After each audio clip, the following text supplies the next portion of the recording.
یہ تو عبدل باری ہے، یہ تو اچھا بچہ ہے، یہ دعائیں۔ تمہیں پتا ہے آج مجھے کلاس ٹیسٹ میں 1 گریڈ ملا۔ اچھا ماشاء اللہ، 10 آؤٹ آف 10 عبدل باری تمہاری پڑھائی تو کافی امپروو ہو رہی ہے، وہ پہلے ہی سے امپرووڈ ہے۔ السلام علیکم انشرا۔ وعلیکم السلام آمینہ، کیسے ہو تم؟ میں اچھی ہوں الحمدللہ، میں اپنی کتاب لینے آ رہی تھی۔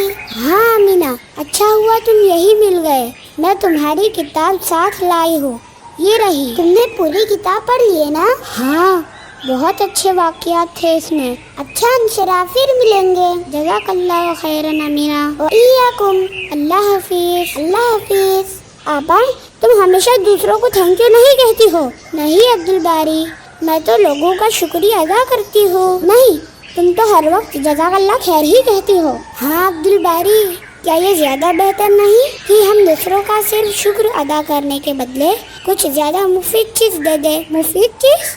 وہ کیسے؟ وہ ایسے کہ جب ہم کسی کو جزاک اللہ کہتے ہیں تو ہم اسے دعا دیتے ہیں۔ دعا؟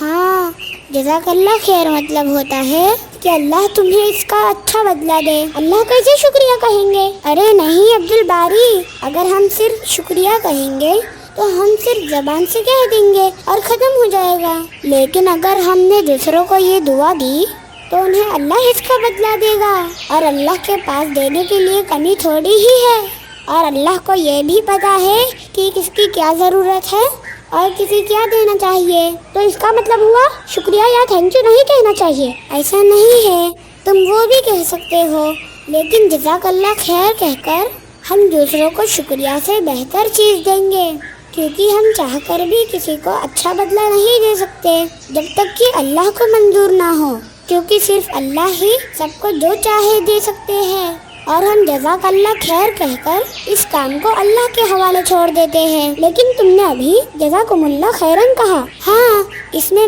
نے آمینہ کو خیر کی دعا دی اور کہا اللہ تمہیں اچھا بدلہ دے۔ واہ، تب تو میں بھی ہمیشہ لوگوں کو شکریہ سے بہتر چیز دوں گا، انہیں جزاک اللہ خیر کہہ کر۔ ہاں، اس سے تم ان کی کسی مدد کے بدلے میں دعاؤں سے نوازو گے۔ مجھے پتا ہے آپا، اور یہ بھی پتا ہے کہ ہمیں ہمیشہ ایک دوسرے کو دعائیں دیتے رہنا چاہیے۔ تم پھر شروع ہو گئے، اب چلو جلدی۔ ہاں میں تو چل رہا ہوں۔ آپا جزاک اللہ خیر، تم نے اتنی باتیں مجھے سکھایا۔